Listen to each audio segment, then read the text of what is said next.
Terpujilah Allah. Pujilah Allah. Yesus yang telah mati bagiku. Dan Yesus juga yang telah bangkit bagiku. Karena inilah Injil pemberitaan kami Tuhan. Karena inilah yang terpenting dari pemberitaan daripada Injilku. Yaitu memberitakan Yesus yang telah lahir, mati dan bangkit. Karena kebangkitannya ini dia sudah mengalahkan kuasa maut. Oleh sebab itu Tuhan, kami bisa berkata, kelemahan pun ada kekuasaan. Di dalam kepapaan pun Engkau memperkaya hidup kami Tuhan. Dan kami yang tidak melihat pun secara rohani kami boleh merasakan dan menikmati kemuliaan-kemuliaan yang Engkau berikan kepada kami. Hari ini Tuhan, telah buka mata hati pikiran kami, jamah Tuhan Yesus untuk hati-hati kami supaya kami boleh mendengarkan kuasa Allah melalui firman Tuhan ini. Kami tahu kuasa-kuasa gelapan iblis ya Tuhan setan tidak senang kalau kami boleh menikmati persekutuan yang indah bersama dengan Engkau. Kami menikmati firman-Mu Tuhan yang menjadikan kekuatan di dalam kehidupan kami. Firman-Mu yang menopang seluruh kehidupan setiap umat manusia ini Tuhan. Di dalam nama Tuhan Yesus kami siap mendengarkan firman-Mu. Haleluya, puji Tuhan. Di dalam nama Tuhan Yesus Kristus, haleluya, amin. Shalom saudara, di minggu yang ke-4 ini ya, akhir bulan PPKM ini sudah mulai turun di level 3, pergerakan perekonomian sudah mulai berjalan. Kita juga ibadah masih online, streaming. Puji nama Tuhan, apapun itu biar kita tetap bisa mengatakan Hosana, terpujilah dari Allah itu karena dia sudah mati dan bangkit bagi kami. Oleh sebab itu kita akan langsung masuk kepada pemberitaan firman Tuhan. Kita akan baca firman Tuhan di dalam Yohanes pasal 2 ini ya saudara. Seperti di situ Yohanes pasal 2 ayat 1 sampai 25 ya. Yohanes pasal 2. Saya akan membacakan yang hitam, saudara yang membacakan yang biru ya. Sesudah itu Yesus pergi ke Kapernaum bersama-sama dengan ibunya dan saudara-saudaranya dan murid-muridnya, dan mereka tinggal di situ hanya beberapa hari saja. Ketika hari raya Paskah orang Yahudi sudah dekat, Yesus berangkat ke Yerusalem. Di dalam bait suci didapatinya pedagang-pedagang lembu, kambing domba dan merpati, penukar-penukar uang duduk di situ. Ia membuat cambuk dari tali lalu mengusir mereka semua dari bait suci dengan semua kambing domba dan lembu mereka. Uang penukar-penukar dihamburkannya ke tanah dan meja-meja mereka dibalikannya. Kepada pedagang-pedagang merpati ia berkata, ambil semuanya ini dari sini, jangan kamu membuat rumah Bapakku menjadi tempat berjualan. Maka teringatlah murid-muridnya bahwa ada tertulis, cinta untuk rumahmu menghanguskan aku. Orang-orang Yahudi menantang Yesus, katanya, tanda apakah dapat engkau tunjukkan kepada kami bahwa engkau berhak bertindak demikian? Jawab Yesus kepada mereka, rombak bait Allah ini dan dalam 3 hari aku akan memberikannya kembali. Lalu kata orang Yahudi padanya, 46 tahun orang mendirikan bait Allah ini dan engkau dapat membangunnya dalam 3 hari.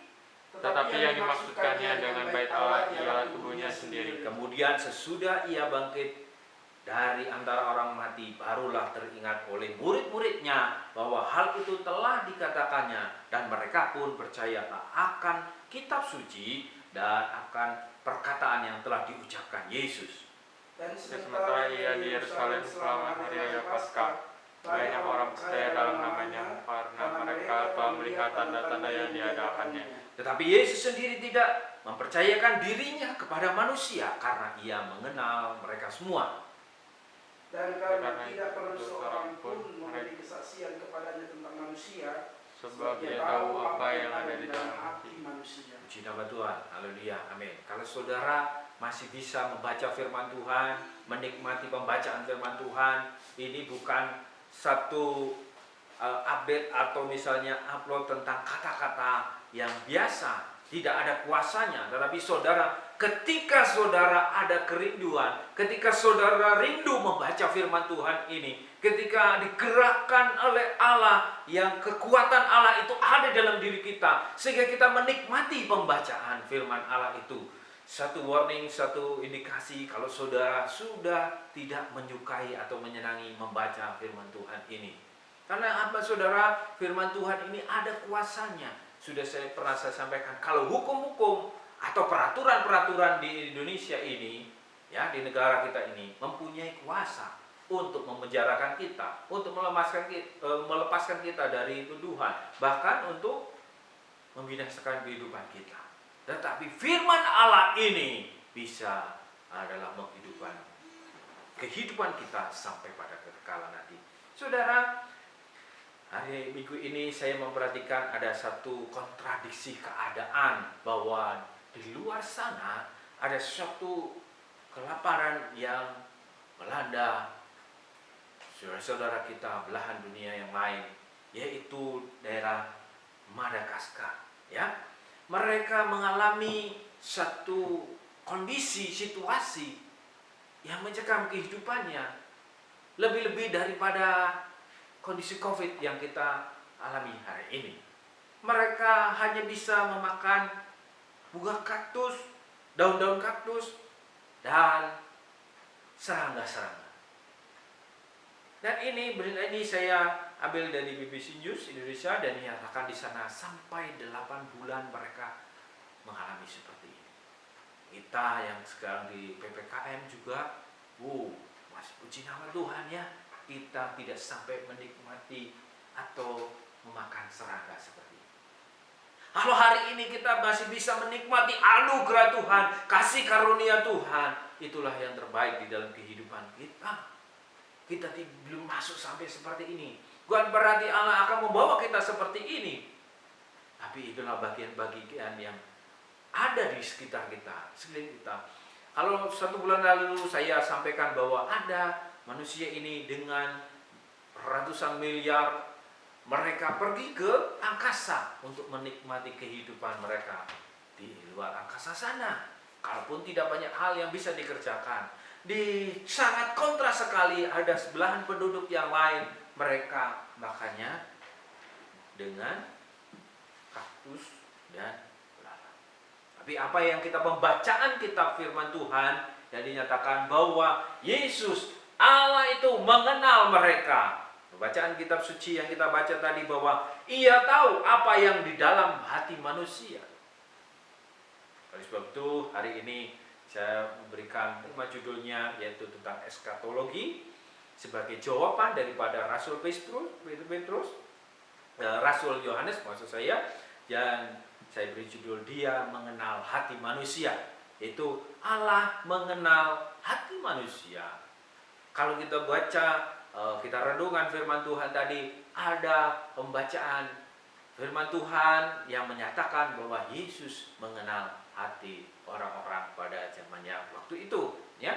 Kalau kemarin kita bicara kristologi, yaitu bicara tentang pribadi Yesus dan relasinya, kemanusiaannya, keilahiannya. Hari ini kita bicara eskatologi. Eskatologi itu pada umumnya berbicara pada hal-hal yang terakhir. Kata yang terakhir ini dimaknai boleh suatu tujuan yang utama daripada kehidupan manusia yang menjadi tujuannya, atau kondisi suatu masa manusia itu atau suatu bangsa yang diikuti oleh suatu periode masa yang lain, ya.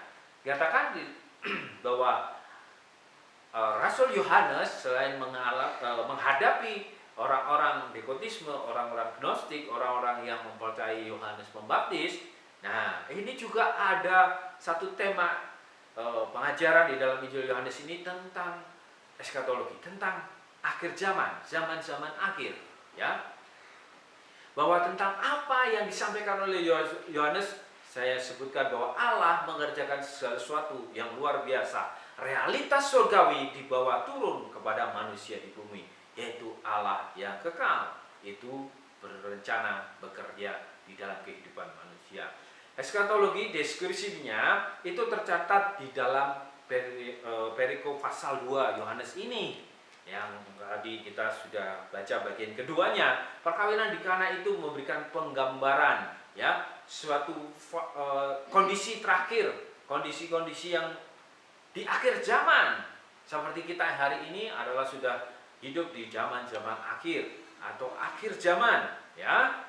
Tapi akhir zaman ini belum berakhir, Saudara. Ada satu periodenya seperti term yang sudah saya sampaikan tadi. Di dalam kitab Injil Yohanes ini, Yesus sering membicarakan hal-hal yang jasmani, tetapi berkaitan dengan hal-hal yang rohani. Ya, seperti tanda yang pertama ini, dia mengadakan suatu tanda yang berbicara tentang perkawinan dan tentang anggur, ya Saudara.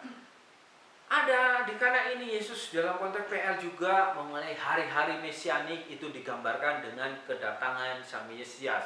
Kedatangan Sang Mesias ini diumpamakan seperti seorang perempuan yang sedang menantikan mempelai laki-laki. Jadi tema perkawinan pernikahan digambarkan antara Allah dan umatnya. Nah, ini tanda Yesus ini juga mengindikasikan ada peristiwa eskatologi yang ingin disampaikan, berita akhir zaman yang disampaikan bahwa Allah dan umatnya ini nanti akan terus berdampingan bersama-sama, digambarkan dengan suatu pernikahan ya. Kemudian bagian kedua yaitu tentang tema anggur.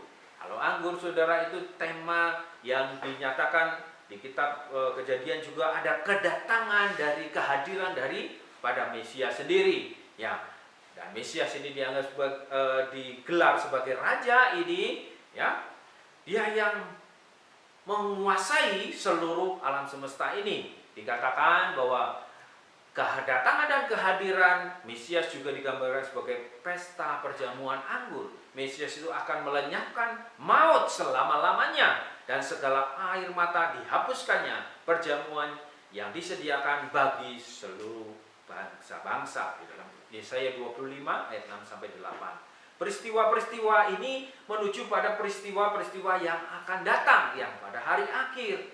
Yesus adalah Allah yang berkarya di dalam kehidupan manusia. Secara eskatologis, Yesus adalah pribadi sentral di dalam kehidupan manusia sampai pada akhir zaman. Kalau tadi kita bisa melihat kondisi yang satu kontras, yang satu dengan dana dan biaya yang begitu luar biasa, mereka menikmati perjalanan ke angkasa.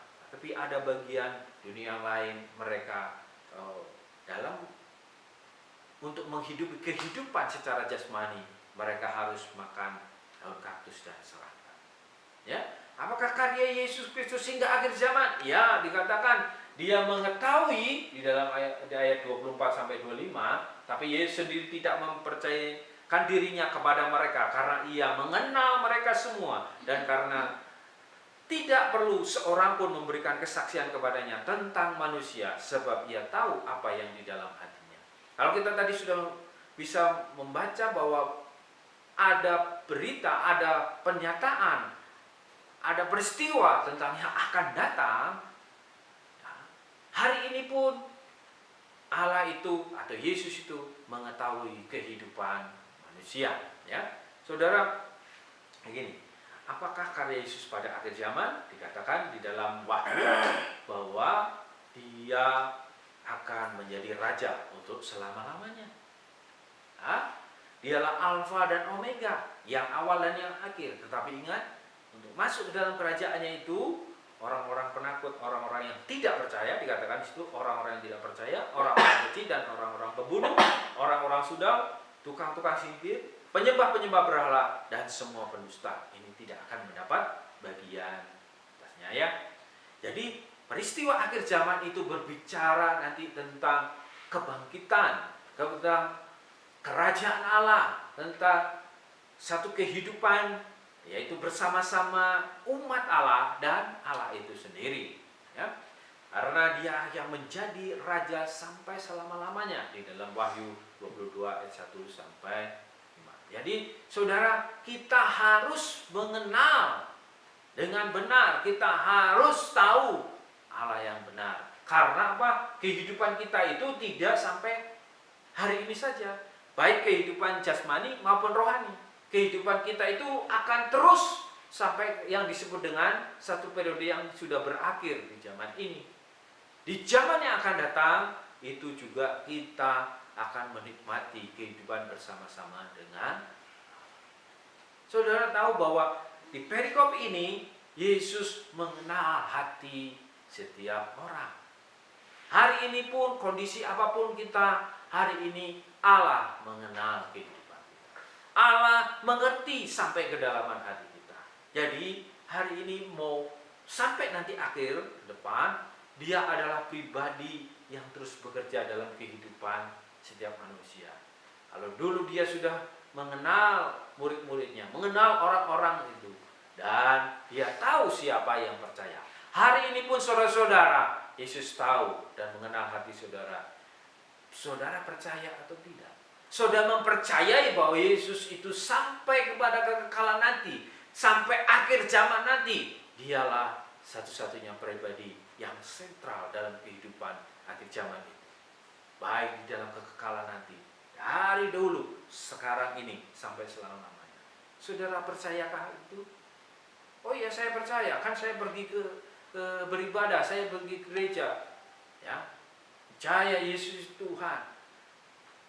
Tetapi Allah itu lebih tahu daripada apa yang saudara ucapkan. Kalau hari ini saudara percaya kepada Tuhan, mempercayai Yesus Kristus adalah sebagai Tuhan dan Juru Selamatnya, tetapi tindakan saudara tidak mencerminkan atau tidak sesuai dengan kebenaran firman Tuhan, dia tahu. Kalau hari ini saudara tidak mengakui akan keesaan Allah, akan keilahian Allah, dan atas penyertaan Allah, berarti saudara belum begitu mengenal. Hari ini saya mengundang biarlah melalui kebenaran firman Tuhan, saudara boleh mengenal. Karena hidup yang kekal, hidup yang di akhir zaman itu, di zaman terakhir itu yang menentukan kehidupan kita. Saudara mau hidup terus di dunia ini? Tentu tidak. Ada harapan ke depan. Di zaman akhir ini kita akan menikmati suatu kehidupan. Bukan seperti Jebus yang ada di luar angkasa sana, juga bukan seperti saudara-saudara kita di Madagaskar. Tidak, di sana maut itu tidak akan berkuasa lagi, dan di sana ada sukacita yang tidak ada sukacita di bumi ini. Makanya saudara harus mengenal Allah yang benar itu. Kita kemarin sudah bicara tentang Allah yang benar. Makanya ya, saudara menjadi Yesus Kristus di dalam kehidupan kita ini sebagai Tuhan dan Juru Selamat ini yang kita percaya bahwa dialah anak Allah, Mesias, Juru Selamat bagi dunia ini. Kita harus percaya itu. Dan kalau hari ini saudara hanya menutupi tingkah laku kehidupan kita di dunia ini dengan berbagai macam hal, ingat, Yesus tahu. Karena apa? Yesus tahu dari awal hingga sampai kepada akhirnya. Pembacaan kitab suci kita hari ini menyatakan bahwa Yesus menantang orang-orang di situ, bagaimana kamu mempunyai kuasa atau kehendak atau kekuatan untuk melakukannya, yaitu bahwa membangun bait Allah itu dalam 3 hari setelah diluluhkan. Tetapi dinyatakan di situ yang dimaksudkan adalah tubuhnya sendiri. Yesus secara eskatologis menunjukkan sampai kepada akhirnya, kalaupun engkau membinasakan tubuh jasmaninya, tetapi hal itu dinyatakan bahwa dia juga akan bangkit. Seperti pujian tadi kita akan, Hosana, dia yang telah mati bagiku. Hosana, dia yang telah bangkit. Inilah yang menjadi kepercayaan kita sampai kepada akhir zaman. Ya, saudara, Tuhan tidak percaya lagi. Bagi saudara yang percaya, tidak bisa tipu-tipu, tidak bisa mengelabui yang Allah itu. Karena apa? Allah mengetahui hati setiap umatnya, mengetahui hati-hati kita. Kita bisa berteriak memuji nama Tuhan, tetapi hati kita menyangkali, dia tahu. Perbuatan-perbuatan kita yang kita kerjakan hari-hari ini, dia juga mengetahui, karena dia Allah Maha Tahu. Sampai di kekekalan nanti, ingat saudara bahwa ada penghakiman. Ada penghakiman terakhir, yaitu antara orang-orang yang tidak percaya dan orang-orang yang percaya. saudara-saudara, kalau saudara percaya, berarti saudara juga akan mengimani secara eskatologis ada penghakiman terakhir. Tentu saudara, kita juga tidak akan dihakimi karena kita sudah ditebus oleh darah Kristus. Dosa-dosa kita sudah dibakukan di kayu salib, ditebus oleh darah Kristus. Oleh sebab itu, biarlah kita yang sudah dimerdekakan oleh Allah, dipindahkan kehidupan kita menjadi orang-orang yang percaya, orang yang dikasihi. Marilah kita mengerjakan kehidupan kita hari-hari ini, bukan menuju kepada satu kematian kekal, tetapi menuju kepada kehidupan kekal. Yaitu bagaimana kita harus sudah, orang-orang yang sudah percaya ini, tetap beritakan Allah yang benar, beritakan Yesus Kristus sebagai Tuhan dan Juru Selamat. Dalam kondisi apapun, kita sudah tahu tadi ada kondisi-kondisi yang susah mereka alami. Hari ini, kondisi apapun kehidupan kita, mari kita memberitakan nama Yesus ini. Supaya kalau ada kehidupan kita di dunia ini, orang-orang yang ada di dunia ini mengalami suatu penderitaan, dia mempunyai pengharapan bahwa kehidupannya nanti, kehidupan di akhir zamannya nanti, dia akan menerima satu sukacita kebahagiaan di surga bersama-sama dengan Allah. Kondisi apapun di dunia ini, biarlah kita sampaikan bahwa ada kabar baik, ada Yesus yang menyertai, dan dia akan menjadi Allahnya, dan kita juga akan menjadi umatnya sampai pada kekekalan. Jadi saudara-saudara, firman Tuhan mengingatkan hari ini bahwa kita semua yang percaya tetap kerjakanlah keselamatan kita. Bagi saudara yang belum percaya Yesus, biarlah mari percaya. Karena apa? Secara eskatologis ada surga, ada neraka. Secara eskatologis ada penghakiman terakhir. Penghakiman terakhir ini adalah orang-orang yang tidak percaya, dia akan mati dan dibangkitkan, dan dia akan dihukum. Tetapi orang-orang yang sudah percaya, jika mereka mengalami kematian secara jasmani, dia akan dibangkitkan dan menerima kehidupan. Puji nama Tuhan. Hari ini kita percaya bahwa Allah terus ada dalam kehidupan kita. Allah mengenal setiap hati kita. Saudara yang belum percaya pun, Tuhan tahu. Yesus tahu. Saudara yang sudah percaya pun, Yesus tahu. Biarlah hari ini kita berkarya dalam kehidupan kita, karena kita tahu bahwa ujungnya kita berada di dalam kekekalan. Terima kasih Yesus. Terima kasih Yesus hari ini Tuhan. Terima kasih buat anugerah-Mu Tuhan. Kalau kami boleh menikmati hari ini, hari yang penuh dengan sukacita bersama dengan Engkau. Keadaan mungkin tidak sesuai dengan ekspektasi atau kerinduan kita masing-masing. Tetapi percayalah, sampai pada kekekalan, sampai pada akhir zaman itu, Yesus ada di dalam bersama dengan kita. Yesus mengenal dan tahu hati kita semua. Terima kasih Tuhan. Kalau hari ini kami diingatkan oleh kebenaran firman-Mu bahwa kami adalah umat-umat-Mu yang harus tetap mempunyai pengharapan, beriman, dan menyampaikan kabar baik itu kepada setiap orang. Terima kasih Yesus buat anugerah-Mu. Terima kasih Tuhan buat pengorbanan-Mu. Terima kasih Yesus untuk kehidupan hari ini dan sampai yang akan datang. Dalam nama Tuhan Yesus Kristus, Engkau berkati Tuhan, baik yang ada di tempat ini maupun yang menikmati live streaming ini. Biarlah kasih setia daripada Allah Bapa, kasih Yesus Kristus, dan penyertaan daripada Allah Roh Kudus sampai selama-lamanya. Di dalam nama Tuhan Yesus Kristus. Haleluya. Haleluya. Amin.